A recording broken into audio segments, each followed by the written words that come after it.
terrific start for Bangladesh, and the star of the piece for them was Mushfiqur Rahim, one of their more experienced players, and he really delivered a performance that he will count as among his best. Coming in when the pressure was on, India's spin bowlers were being able to choke the Bangladesh flow of runs. Bangladesh had never beaten India in a T20 international before. Mushfiqur himself had history when he brought Bangladesh to the cusp of victory in the World T20 quarterfinal and then faltered, so that burden was resting on him. But tactically, he played an extremely sound innings, waiting for the inexperienced fast bowler to come on to bowl. And as soon as Khalil Ahmed came in that 19th over, although Bangladesh had over 30 to get, Mushfiqur then unleashed a range of stroke play, 4 fours consecutively, and then brought that target down substantially. So quite clearly a measured, clever innings by one of Bangladesh's most experienced players,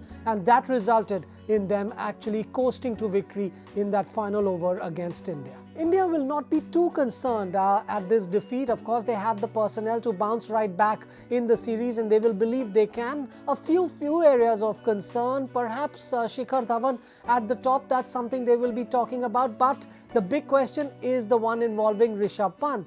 Coming into bat when India needed some impetus in the innings, or at least to start with some consolidation, he provided that, but could not really get going. A strike rate of 100 in his 26-run innings. As soon as he tried to go for the big shot, Pant was dismissed. But it is as wicketkeeper and as wicketkeeper under pressure that his role is now going to come under greater scrutiny. There were a couple of DRS incidents. One, when he had the opportunity to actually call for a DRS, which if India had taken that in consultation with Yuzvendra Chahal, India would have had the wicket of Mushfiqur Rahim, who ended up winning the game for Bangladesh. Rahim was on only 6 at that time. And then in the same over, Pant actually insisted on taking a DRS, insisted with his captain Rohit Sharma that one India must of what he thought was an under edge. It turned out that it wasn't, and India ended up losing their review. So perhaps a little bit impetuous. He's still young, and Rohit Sharma alluded to that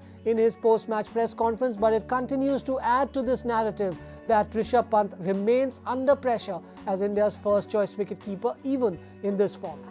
Well, of course, from Bangladesh's point of view, the other talking point, in fact, even from India's point of view, the other talking point really ahead of the game was these excessive pollution levels in Delhi, and as a result of that, what impact that would have on the two teams that were playing. There were reports that a couple of players did vomit, but it proved to be reasonably incident-free. From Bangladesh's point of view, the bigger talking points was all the pressure the team was under coming into this contest, given that 2 of their players were missing, one of them because he's facing a ban, Shakib Al Hasan, a 1-year ban, Tamim Iqbal, their premier batsman, not on the tour. So all these factors combining really to put pressure on Bangladesh in the cauldron of that game. For them to have come through this and started the tour on a winning note will be a huge plus. And now going forward in the remaining 2 T20s and then the 2 test matches that they play, Bangladesh will believe that they can be competitive against this very strong Indian outfit.